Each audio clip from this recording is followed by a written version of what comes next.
സമസ്ത ഇതുവരെ നടത്തിയ എല്ലാ എക്സ്പോകളിൽ നിന്നും വളരെ വ്യത്യസ്തങ്ങളായ വളരെ വൈവിധ്യങ്ങൾ ഉൾക്കൊള്ളുന്ന ഒരു എക്സ്പോ ആയി ഈ എക്സ്പോ മാറും എന്നുള്ള കാര്യം തീർച്ചയാണ്. അങ്ങനെ ഒരു ചരിത്ര നിമിഷത്തിന് കൂടി സമസ്തയുടെ 100ാം വാർഷിക മഹാസമ്മേളനം നടക്കുന്ന കുനിയ സാക്ഷിയായിരിക്കുകയാണ്. ഗ്ലോബൽ എക്സ്പോയുടെ ആദ്യ 2 ദിനങ്ങൾ പൂർത്തിയായപ്പോൾ സ്ത്രീകൾക്ക് വേണ്ടി മാത്രമുള്ള 2 ദിവസം വളരെ വിജയകരമായി തന്നെ പൂർത്തിയായി എന്ന് പറയുകയാണ്. കാരണം 20,000 ആളുകൾ പ്രതീക്ഷിച്ച സ്ഥലത്ത് 1,00,000-ഓളം ആളുകൾ, അതായത് 50,000-ഓളം ആളുകളാണ് 2 ദിവസം കൊണ്ട് കുനിയയുടെ ഗ്ലോബൽ എക്സ്പോ നടക്കുന്ന വേദിയിലെത്തിയത്. 3 മണിക്കൂറിലേറെ നീണ്ടു നിൽക്കുന്ന കാഴ്ചകൾ കണ്ട് ഈ കണ്ട ജനം മുഴുവൻ ഇവിടെ നിന്നും പോയി കൃത്യമായിട്ടും. കാരണം കൃത്യമായ ഒരു പ്ലാനിങ്ങും എല്ലാം ഉണ്ടായിട്ടും വലിയ അതിനപ്പുറത്തേക്കൊരു ക്രൗഡ് എത്തിയിട്ടും ഒരു പ്രയാസവുമില്ലാതെ വന്ന ആദ്യ കാണിയെയും അവസാന കാണിയെയും ഒട്ടും നിരാശരാക്കാതെ ഇവിടെ നിന്നും പറഞ്ഞയക്കാൻ ഇതിൻ്റെ സംഘാടകരുടെ ഒരു പ്രവർത്തനത്തിന് സാധിച്ചു എന്നുകൂടി ഈ നിമിഷത്തിൽ നമ്മൾ പറയുകയാണ്. ഈ ഒരു ചരിത്ര നിമിഷത്തിൽ, ഈ ചരിത്ര 2 ദിവസങ്ങൾക്ക് സാക്ഷിയായ ഈ ഇത്രയും വലിയ ക്രൗഡ് എത്തിയിട്ടും അതിനെയൊക്കെ കൃത്യമായി പ്ലാനിങ്ങിലൂടെ മുന്നോട്ട് നയിച്ച സമസ്തയുടെ ഈ ഗ്ലോബൽ എക്സ്പോയുടെ സംഘാടകർ ഇപ്പോൾ സുപ്രഭാതത്തോടൊപ്പം ചേരുന്നുണ്ട്. അവർ പറയും എന്താണ് 2 ദിവസത്തെ ഒരു അവലോകനമെന്ന്. ആ അവലോകനത്തിലേക്ക് നമുക്ക് കടക്കാം. അതിനായി നമ്മുടെ കൂടെ സമസ്തയുടെ ഈ ഗ്ലോബൽ എക്സ്പോക്ക് നേതൃത്വം നൽകിയവർ നമ്മോടൊപ്പമുണ്ട്. അവരിലേക്ക് നമുക്ക് നേരിട്ട് കടന്നു ചൊല്ലാം. അവർ പറയും എന്തായിരുന്നു ഈ 2 ദിവസമെന്ന്.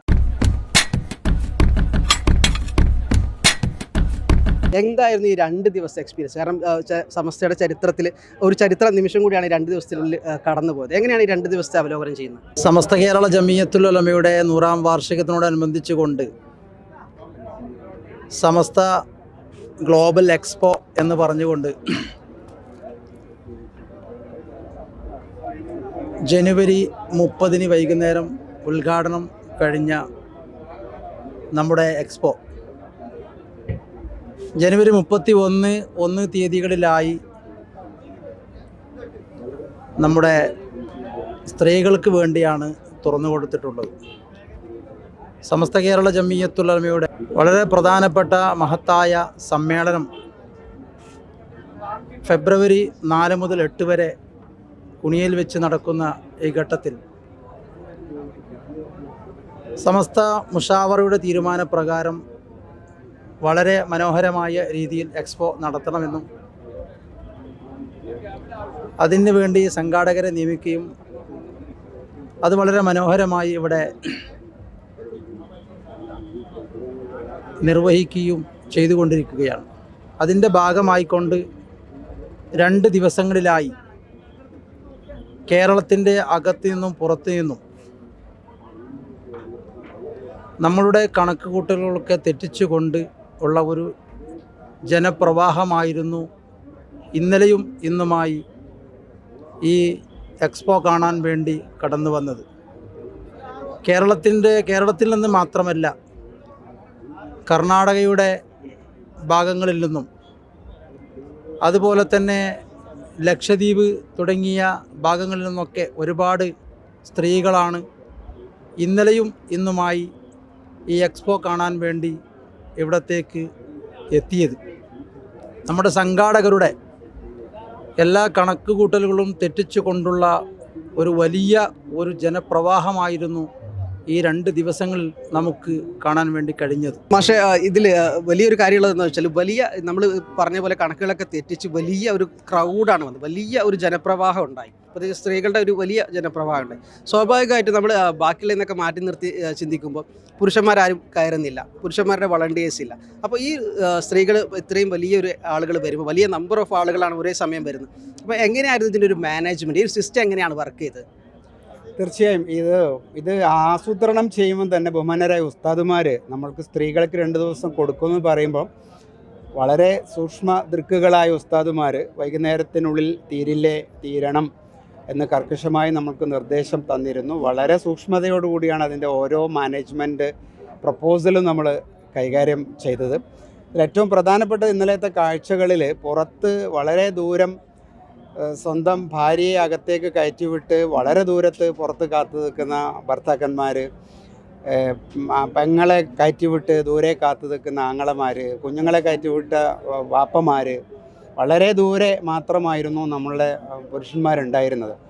ഇത് നമ്മൾ നേരത്തെ പ്ലാൻ ചെയ്ത ഒരു സിസ്റ്റത്തിൻ്റെ ഭാഗമാണ്. ഇതിങ്ങനെ കൊണ്ടു നടക്കാൻ നമ്മളെ ഏറ്റവും അധികം സഹായിച്ചത്. അത് ഓരോ ഇവൻറ്റുകൾ നടക്കുമ്പോൾ നമുക്ക് കിട്ടുന്ന കാണപ്പെടാത്തൊരു റിസൾട്ട് ഉണ്ട്. കാണപ്പെടാത്ത റിസൾട്ടിൽ ഏറ്റവും പ്രധാനപ്പെട്ടത് നമ്മുടെ അറബിക് കോളേജിൽ പഠിക്കുന്ന വളരെ നന്നായി ഇസ്ലാമിക വേഷം ധരിച്ച നമ്മുടെ കുട്ടികൾ, HR ടീം അംഗങ്ങൾ, ഇതിൻ്റെ ടെക്നോളജി മുതൽക്ക് ഇതിൽ IT സിസ്റ്റം മുതൽക്ക് ആളുകൾക്ക് നെറേറ്റ് ചെയ്ത് കൊടുക്കുന്ന ജോലി മുതൽ എല്ലാ കാര്യങ്ങളും അവർ കൃത്യമായി നിർവഹിച്ചു. ആർക്കും അടുപ്പില്ലാത്ത രീതിയിൽ കൈകാര്യം ചെയ്തു. ഒരു ക്രൗഡ് വന്നതിൻ്റെ പ്രയാസം അതിൻ്റെ ഇടയ്ക്ക് ഉണ്ടായിരുന്നുള്ളത് മാത്രമേ ഉള്ളൂ.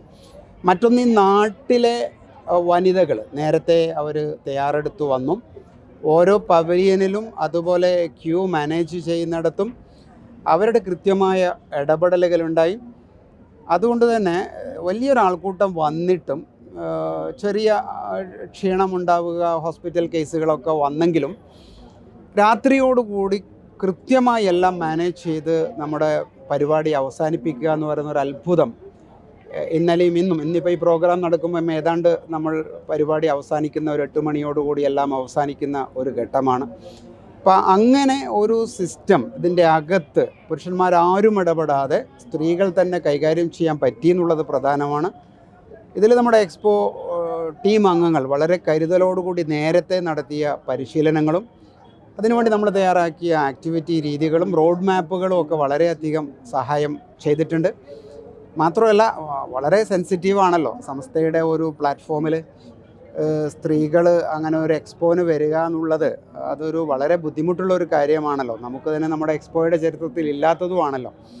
ഇതിൽ നമുക്ക് കിട്ടുന്നൊരു ആത്മവിശ്വാസം വരുന്ന ദിവസങ്ങളിൽ പുരുഷന്മാർ എക്സ്പോയിലേക്ക് വരുമ്പം ഈ സിസ്റ്റത്തെ എത്രത്തോളം നന്നാക്കി കൊണ്ട് നമുക്ക് ഇതിനെ നിലനിർത്തി കൊണ്ടുവരാൻ പറ്റുന്ന ഒരു ആത്മവിശ്വാസം കൂടി കഴിഞ്ഞ 2 ദിവസങ്ങളിലായി നമുക്ക് കിട്ടിയിട്ടുണ്ട്. അതിൽ എക്സ്പോ സമിതിക്ക് വലിയ സന്തോഷവും ഉത്സാഹമുണ്ട്. ഹക്കീം ബഷീർ, ഇതിൻ്റെ 2 ദിവസത്തെ കണക്കുകൾ വെച്ച് നോക്കുമ്പോൾ, കാരണം ക്രൗഡ് വന്നെന്ന് എത്രയൊക്കെ പറയാം, നമുക്കിത് കണക്കുകളുണ്ടല്ലോ. ആരും എത്ര ആൾ കൂടുതലായത് പറഞ്ഞാലും കൃത്യമായ കണക്കുകളുണ്ട്. എത്ര പേര് വന്നു, എത്ര പേര്, ബാക്കി ഓരോ കാര്യത്തിലുണ്ട്. എങ്ങനെയാണ് ഇതിൻ്റെ ഒരു കണക്കുകൾ എങ്ങനെയാണ് വിലയിരുത്തുന്നത്?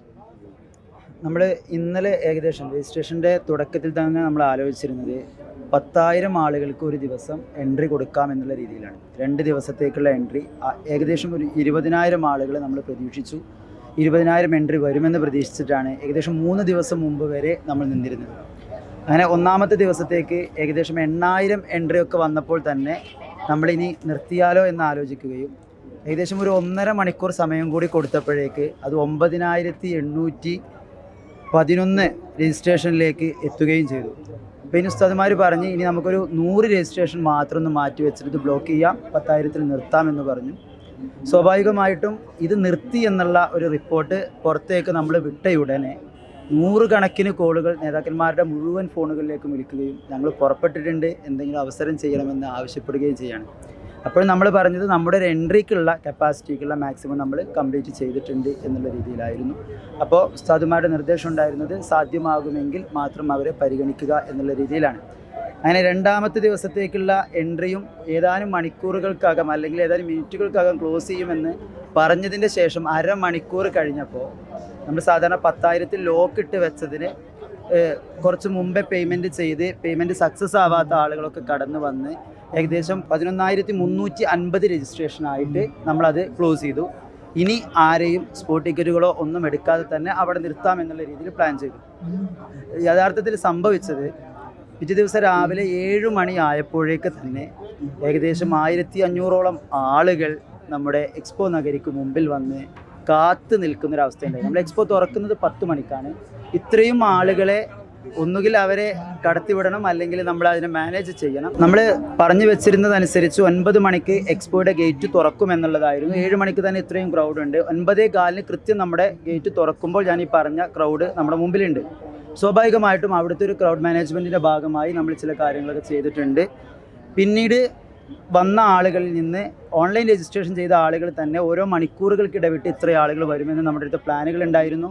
അതിനുവേണ്ടി 160 HR സ്റ്റാഫുകൾ ഉള്ളിലും 150ഓളം ലേഡീസ് വളണ്ടിയേഴ്സിനെ നമ്മൾ പുറത്തും തീരുമാനിച്ച് അവർക്ക് വേണ്ടിയുള്ള വർക്കൊക്കെ അസൈൻ ചെയ്ത് അവരുടെ സ്പേസ് എവിടെയാണെന്ന് കറക്റ്റ് പറഞ്ഞു കൊടുത്ത് കൃത്യമായി അവരെ നിർത്തിയിട്ടുമുണ്ട്.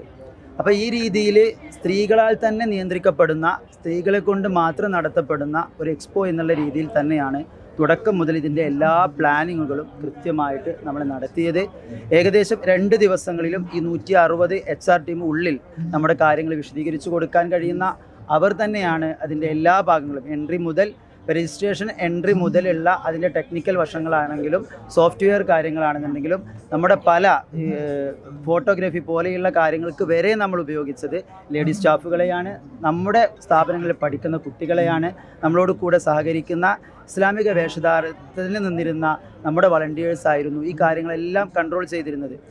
ഇതുപോലെ തന്നെ നാട്ടുകാരിൽ നിന്ന് ഒക്കെയുള്ള ഈ നാടിനെക്കുറിച്ച് കൃത്യമായിട്ട് അറിയുന്ന ഇവർക്കുള്ള സൗകര്യങ്ങൾ ചെയ്തു കൊടുക്കാൻ വേണ്ടിയിട്ട് 150-ലധികം വരുന്ന വളണ്ടിയേഴ്സിനെയും നമ്മൾ പുറത്ത് തയ്യാർ ചെയ്തിരുന്നു.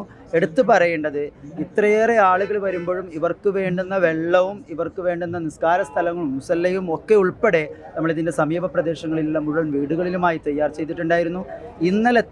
ഇന്ന് രാവിലെയും അതേ ക്രൗഡ് തന്നെ വന്നിട്ടും യാതൊരു വിധത്തിലുള്ള അനിഷ്ട സംഭവങ്ങളും ഉണ്ടാവാതെ തന്നെ കൃത്യമായി നമുക്കത് മാനേജ് ചെയ്യാൻ കഴിഞ്ഞിട്ടുണ്ട്. ഇന്നലത്തെ അതേ ക്രൗഡ് ഇന്നും നമുക്ക് വന്നിട്ടുണ്ടായിരുന്നു. ഏകദേശം സെയിം കണക്കിൽ തന്നെ ആളുകൾ എത്തി. ഇന്ന് സ്പോട്ട് രജിസ്ട്രേഷൻ ഇല്ലെന്നാണ് നമ്മൾ ആദ്യം തന്നെ പറഞ്ഞിരുന്നത്. പക്ഷേ ഇന്നലെ ടിക്കറ്റ് എടുത്ത് പല ആളുകളും ഇന്നലത്തെ തിരക്കറിഞ്ഞ് തിരിച്ചു പോയ ആളുകൾ ഇന്ന് വന്നപ്പോൾ അവർക്കുള്ള എൻട്രി ഒക്കെ ഉൾപ്പെടെ ഇന്നലത്തെ അതേ ക്രൗഡ് നമുക്ക് ഇന്നും കിട്ടിയിട്ടുണ്ട്. അപ്പോൾ രണ്ടും ഒരു വളരെ മനോഹരമായിട്ട് ഏകദേശം ഒരു 6 മണി 6:30 കൂടെ തന്നെ മുഴുവൻ ആളുകളെയും മാനേജ് ചെയ്യാൻ പറ്റുന്ന രീതിയിൽ നമ്മുടെ സിസ്റ്റം തയ്യാറായിരുന്നു.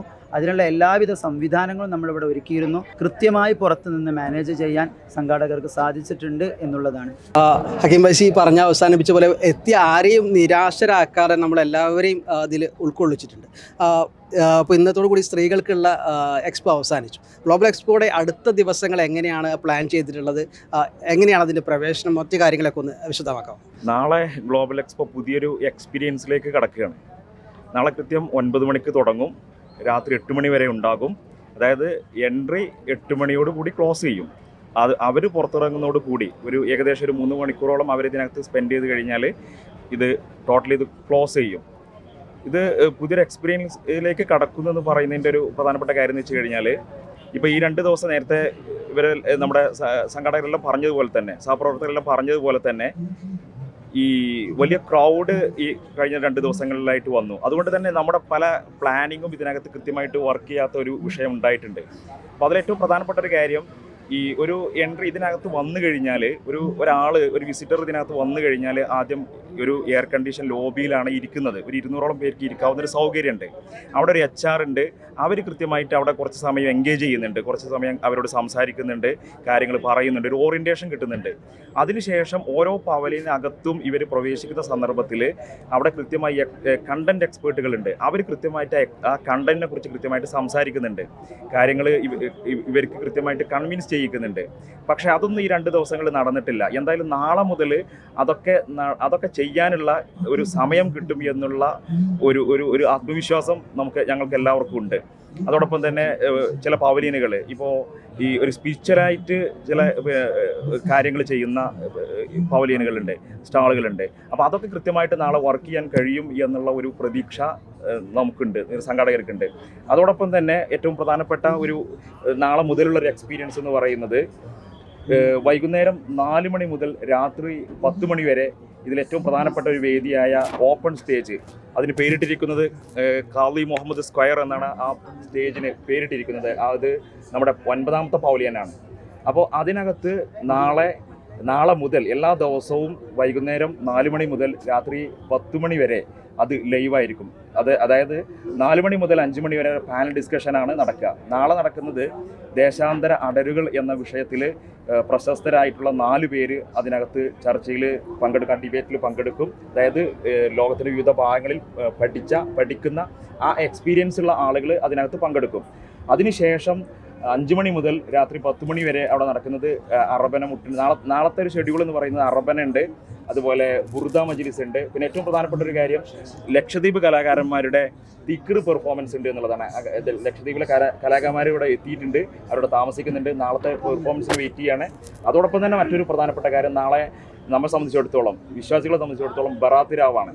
അപ്പോൾ അതിൻ്റെ ഒരു ചടങ്ങ് കൂടി നാളെ 3 യാസീനോദി ദുആ ചെയ്ത് ആ രീതിയിലുള്ള ചടങ്ങ് കൂടി നാളത്തെ ഒരു കൾച്ചർ പ്രോഗ്രാമിൻ്റെ ആ ഒരു വേദിയിൽ പ്ലാൻ ചെയ്തിട്ടുണ്ട്. ഷഫീഖ് റഹ്മാൻ കാര്യങ്ങളൊക്കെ പറഞ്ഞു, ഇനിയുള്ള അടുത്ത ദിവസങ്ങളിലൊക്കെ എങ്ങനെയാണ് പോകുന്നത് എങ്കിലും ഒന്ന് സ്പെസിഫൈ ആയിട്ട്, കാരണം ഓൺലൈൻ രജിസ്ട്രേഷൻ ചെയ്യാതെ വരുന്നവരും ചെയ്തിട്ട് വരുന്നവരൊക്കെ ഉണ്ട്. അപ്പോൾ ഇനി നമുക്കത് എങ്ങനെയാണ് ആളുകൾ വരേണ്ടത്, ആളുകൾക്ക് എന്താണ് നിർദ്ദേശം, എന്ത് നിർദ്ദേശമാണ് കൊടുക്കാനുള്ളത് ഇനി വരും ദിവസങ്ങളിൽ? ഈ 2 ദിവസങ്ങളിൽ കിട്ടിയ നമുക്ക് വലിയൊരു എക്സ്പീരിയൻസ് ഉണ്ട്. അപ്പോൾ അതിൽ നിന്നൊക്കെ ഉള്ള ഒരു പ്ലാനാണ് നമ്മൾ അടുത്ത ദിവസങ്ങളിൽ നമ്മൾ കൃത്യമായി ചെയ്തിരിക്കുന്നത്. അപ്പോൾ അതിൽ നാളെ നേരത്തെ പറഞ്ഞതുപോലെ 9 മണിക്ക് തുടങ്ങുന്നു, രാത്രി 8 മണി വരെയാണ് നമ്മുടെ ഒരു എൻട്രി സമയം എന്ന് പറഞ്ഞു. അപ്പോൾ ഓൾറെഡി രജിസ്റ്റർ ചെയ്ത ആളുകളുണ്ട്, ഒരു വലിയൊരു നമ്പർ ഉണ്ട്. അതോടൊപ്പം തന്നെ നേരത്തെ പറഞ്ഞതുപോലെ ഒരു കൃത്യമായ നമ്മുടെ ഒരു ലിമിറ്റ് ഉണ്ട്. അതായത് ഒരു ദിവസം 10,000 പേർക്കാണ് ഇതിനകത്ത് എൻഗേജ് ചെയ്യാൻ കഴിയുക എന്നുള്ളത്. അപ്പോൾ അതിനെ മുൻനിർത്തി അതിനെ ഉൾക്കൊണ്ട് ഒരു സ്പോട്ട് രജിസ്ട്രേഷൻ നാളെ ഉണ്ട്. നാളെ മുതൽ 10,000 ആവുന്നത് വരെ അതിനുള്ള അവസരം കൊടുക്കും. പരമാവധി ആളുകൾ ഓൺലൈൻ രജിസ്റ്റർ ചെയ്തിട്ട് തന്നെ വരാൻ ശ്രദ്ധിക്കുക എന്നുള്ളതാണ് പറയാം. ഒരു നമ്മുടെ പ്ലാനിങ്ങിനെ ഒരു സപ്പോർട്ട് ചെയ്യുന്ന ഒരു കാര്യം. ഈ എക്സ്പോൻ്റെ ഒരു പ്രധാനപ്പെട്ട പ്രത്യേകത, ഞങ്ങളിതിൻ്റെ ഒരു ടാഗ് ലൈൻ തന്നെ കുട്ടികൾ തയ്യാറാക്കിയിരിക്കുന്നത് കണക്റ്റിംഗ് ദി ഡോട്ട് എന്നാണ്, കണക്റ്റിംഗ് ദി ഡോട്ട്സ്. അപ്പോൾ അതിൽ നല്ലൊരു സാങ്കേതിക വാക്കാണ്.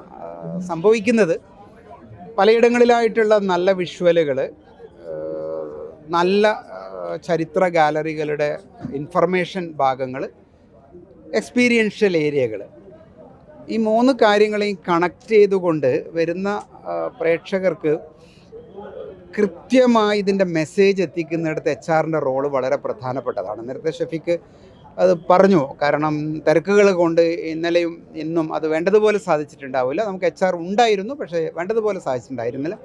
പക്ഷേ നാളെ മുതൽ സംഭവിക്കാൻ പോകുന്നത് അതാണ്. അതിനുള്ള HR കൃത്യമായി ഇതിനെ കോഡ് ചെയ്ത് കണക്ട് ചെയ്ത് കൊടുക്കുമ്പോഴേക്കും ഇതിൻ്റെ അകത്തുള്ള ഇൻസൈറ്റ് വരുന്ന എല്ലാ ആളുകൾക്കും കിട്ടും. കൃത്യമായ മെസ്സേജ് ട്രാൻസാക്ട് ചെയ്യപ്പെടും. അതിനുള്ള HR-ൻ്റെ പരിശീലനം ഇന്ന് 5 മണിയോടുകൂടി കുനിയ കോളേജിൽ പൂർത്തിയായിട്ടുണ്ട്. നമുക്ക് വേണ്ട അതിലേറെ HR ടീം പല ദിക്കുകളിൽ നിന്നായി, പല ഫേമുകളിൽ നിന്നായി, സംസ്ഥയുടെ സ്ഥാപനങ്ങളിൽ നിന്നായി നമുക്ക് എത്തിയിട്ടുണ്ട്. അതുകൊണ്ട് തന്നെ നാളെ മുതൽ നടക്കുന്ന 8-ാം തീയതി ഉച്ചവരെ നടക്കുന്ന എക്സ്പോ യഥാർത്ഥത്തിൽ എന്താണോ നമ്മളുടെ ടീം നേരത്തെ കോൺസെപ്ച്വൽ പ്ലാനിൽ വിഭാവനം ചെയ്തത്, ഓരോ ഡോട്ടുകളും കണക്ട് ചെയ്തുകൊണ്ടുള്ള ഒരു ആവിഷ്കാരമായി വരുന്നവർക്ക് ആസ്വദിക്കാൻ പറ്റും എന്നുള്ളൊരു കാര്യം തീർച്ചയാണ്. സംസ്ഥ ഇതുവരെ നടത്തിയ എല്ലാ എക്സ്പോകളിൽ നിന്നും വളരെ വ്യത്യസ്തങ്ങളായ, വളരെ വൈവിധ്യങ്ങൾ ഉൾക്കൊള്ളുന്ന ഒരു എക്സ്പോ ആയി ഈ എക്സ്പോ മാറും എന്നുള്ള കാര്യം തീർച്ചയാണ്. ഞങ്ങൾക്കൊക്കെ വലിയ സന്തോഷമുണ്ട്, അഭിമാനമുണ്ട്. കണ്ട കാഴ്ചകളേക്കാൾ മനോഹരമാണ് ഇനി വരാനിരിക്കുന്ന കാഴ്ചകളെന്നാണ് ഹാഷിം ദാരിമിയും ഷഫീഖ് റഹ്മാനിയും SV മാഷും ഹക്കീം ഫൈസിയും ഒക്കെ നമ്മോട് പങ്കുവെക്കുന്നത്. നാളെ മുതൽ പുരുഷന്മാർക്ക് വേണ്ടി ഗ്ലോബൽ എക്സ്പോയുടെ വാതായനങ്ങൾ തുറന്നിടുകയാണ്. അതുപോലെ ക്യാമ്പ് വരാനിരിക്കുന്നു, സമാപന സമ്മേളനം വരാനിരിക്കുന്നു. കാഴ്ചകൾ വളരെ വൈവിധ്യം നിറഞ്ഞ കാഴ്ചകളാണ് ഇനി കുനിയയിൽ നിന്നും സമസ്ത 100-ാം വാർഷിക മഹാസമ്മേളന വേദിയിൽ നിന്നും നിങ്ങളിലേക്ക് എത്താനുള്ളത്. സുപ്രഭാതത്തോടൊപ്പം തന്നെ തുടരുക.